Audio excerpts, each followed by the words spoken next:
Hare Krishna. I'm here to share with you all a very, very beautiful story of a sage named Agastya.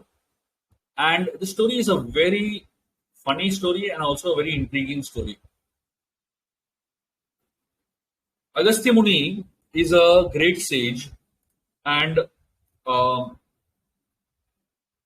he is short in height and he is round, plump, and he has a bald head. He is a very, very different type of sage, basically. He has many different skills. He is a great cook. Whatever Agastya cooks tastes like nectar. It's pure nectar. And also Agastya has capacity to eat unlimited amount of food. He can eat as much as he wants and he can digest everything. Of all the skills that Agastya has, one skill that not much people know is that he is a great dancer also. So one day, Agastya Muni was dancing in front of a beautiful deity of the Lord who is known as Muhur Kala Mega Perumal. So this particular deity is in very close to Madurai. It's one of the 108 Divya the Lord over there is known as Kala Mega Perumal. Kala Mega means Kala is black. Mega means black cloud, basically. And Muhur Kala Mega Perumal. So this is a beautiful form of Krishna who is in the form of a black cloud. That's the name of this deity. And so Agastya Muni used to dance for the pleasure of the Lord. And he was dancing very beautifully. And when Agastya was dancing very beautifully for the pleasure of the Supreme Lord, some peacocks in the vicinity also would accompany him in dancing. One day, Indra, the king of the heavens, visited this temple.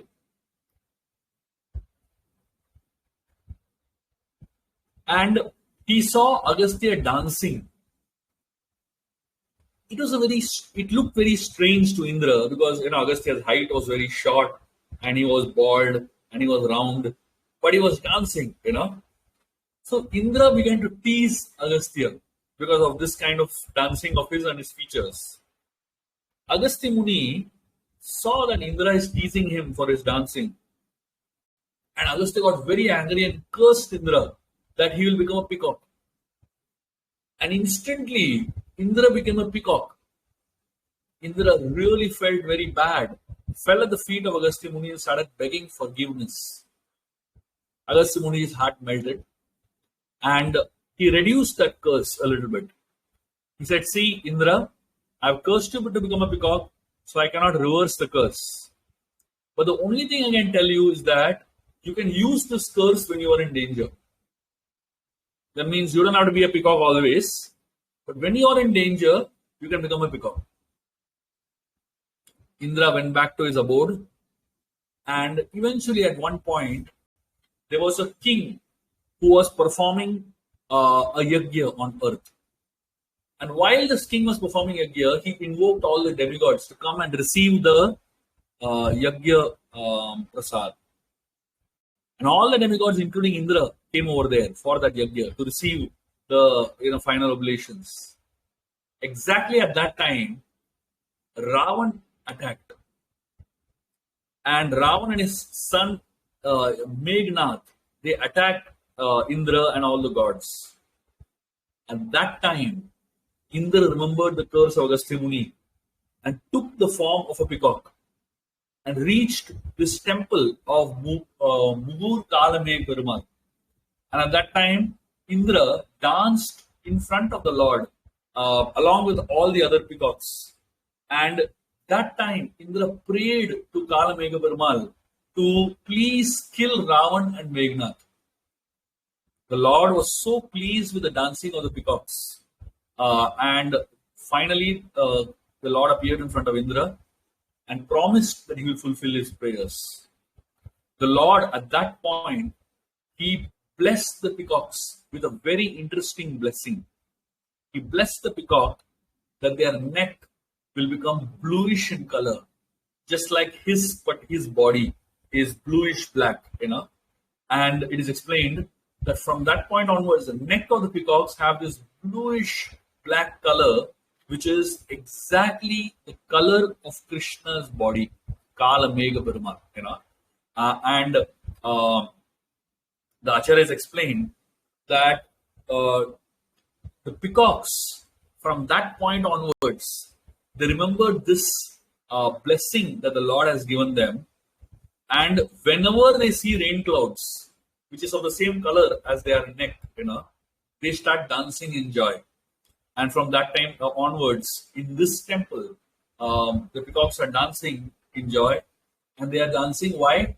Because their necks are bluish black in color, which is the color of the rain clouds, and the rain clouds has a color of Kala Mega Perumal. So basically, the point is that Krishna is so pleased with the peacocks that he gave them this his own color.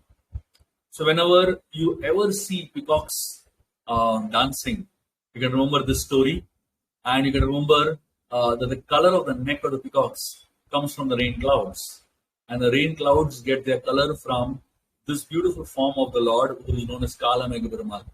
And we can remember the blessing, the curse of Agastya, which actually eventually turned out to be a blessing on Indra. This beautiful story teaches us so many lessons. One of the very important things that teaches us is that how important it is to dance for the pleasure of the Lord. It is explained that there are many forms of serving the Lord, and in every way you serve Krishna, you use one of the limbs of your body to serve the Lord.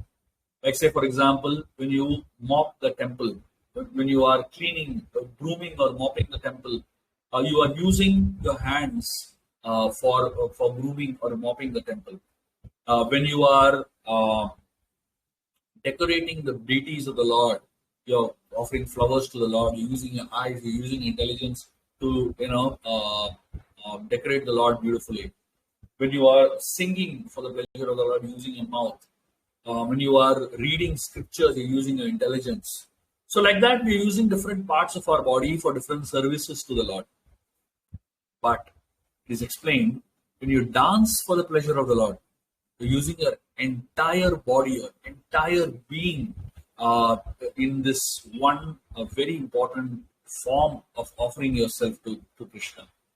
Agastya Muni is such an elderly sage, and he's such a serious sage. But even he is dancing for the pleasure of the Lord. So imagine how important dancing is. In this material world, dance is a form of joy. People who want to celebrate, they dance. They go to pubs and they go to bars and they go to so many of these discos to just dance, right? And of course, most people in their lives, they dance once in a few months or once in a few weeks at max, and when they dance, just for their own pleasure, And whenever people dance, they find it as a great source of joy. Whether you dance in marriages, whether you dance in Sangeet functions, or whether you dance in some events, social gatherings, etc., people find it as an expression of joy. Or even those who dance professionally in learning some Bharatnatyam or Kathakali or some other form of dance.